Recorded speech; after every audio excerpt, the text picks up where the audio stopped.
Chapter 131. Profoundly familiar with talisman inscriptions, the Saint's plan battle with Liu Chengfeng. Face to face, Han Yi detected a surge of intense magic power pulsating from Siyu Anta's body. Although he claimed he had a high chance of winning with a light-hearted tone, internally he was wary and vigilant. Every head disciple possessed unique and formidable abilities. One small error could lead to defeat. This time, without the advice of his senior brother Pei, he had to rely solely on himself. Whoosh! Suddenly, Siyu Anta disappeared before Han Yi's eyes. He spread his spiritual senses around, alert for any signs. Junior brother, until next time. As the voice echoed from above, a chilling aura, radiant heat, and thunderbolt filled the air. Siyu Anta's thick cloak opened, revealing a myriad of talisman inscriptions.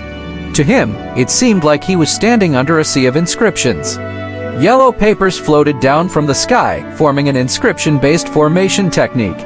10 fire inscriptions, 10 ice inscriptions, 10 thunder inscriptions, and 10 earth inscriptions were quickly activated, instantly emitting a dazzling glow.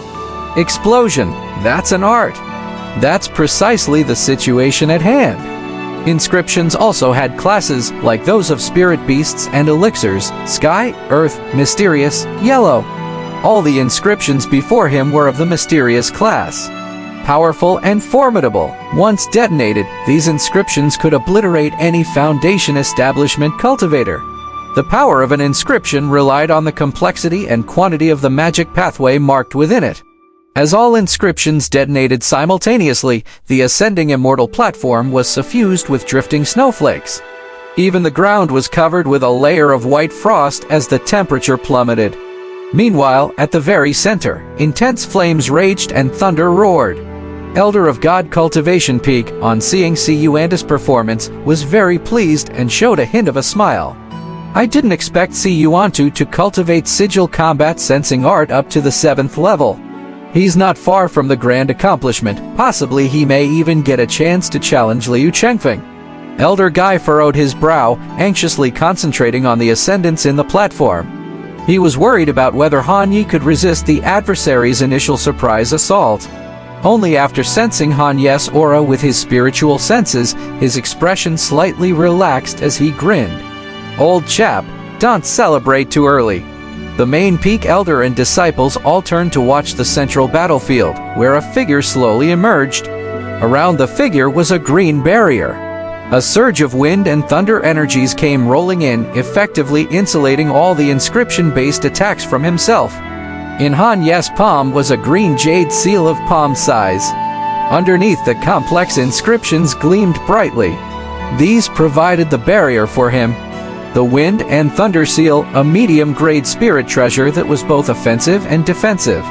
Han Yi managed to resist numerous attacks with it, instantly repelling all the explosion shocks from the inscriptions. Keep in mind, this Wind and Thunder Seal could even withstand attacks by cultivators at the Golden Core stage, let alone these inscriptions. It seems I am slightly ahead. With a slight smile, Han Yi tossed the small green seal from his hand. With the other hand grabbing the sword, he unsheathed the spirit sword flame strapped to his waist, and then he disappeared from the spot. He took the initiative to attack, slashing down with his sword. Siyu Anta had no room to dodge and could only face it head-on. He waved his large hand and threw out his cloak, using one hand to release his magic power. The radiant light from the inscriptions on his cloak swept towards the incoming attack. Bang! Yethan Yi was not the least afraid of the explosion. Using the Wind and Thunder Seal to clear a path, his lightning-fast sword thrust surprised Siyu Anta. As unparalleled force was transmitted from the spiritual sword, knocking him flying. Fortunately, he had a levitation charm. Just when he was about to fall from the ascending immortal platform, he jumped into the air, steadied himself, and safely landed on the edge. He waved his hand, and yellow papers floated freely. His fingers charged with magic power. One by one, the inscriptions were created, exhibiting a stunning speed.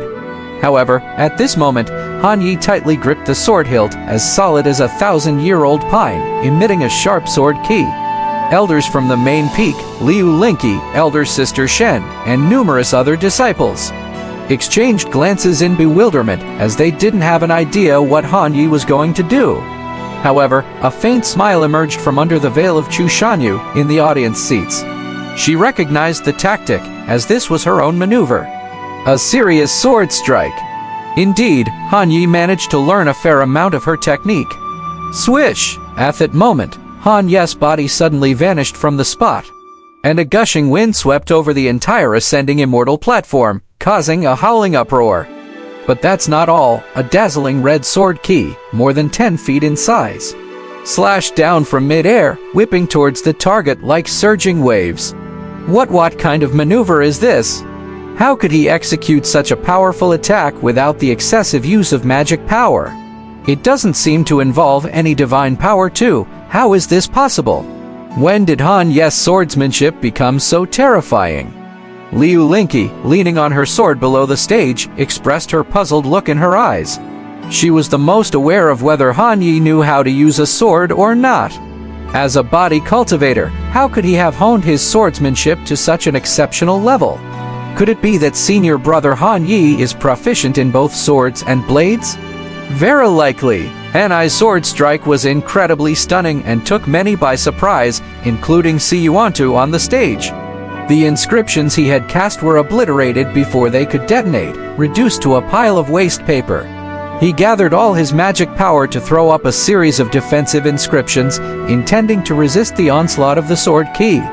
A shocking scene occurred. The majestic sword key shredded all his inscriptions, and with an overbearing momentum, it launched him flying off the platform,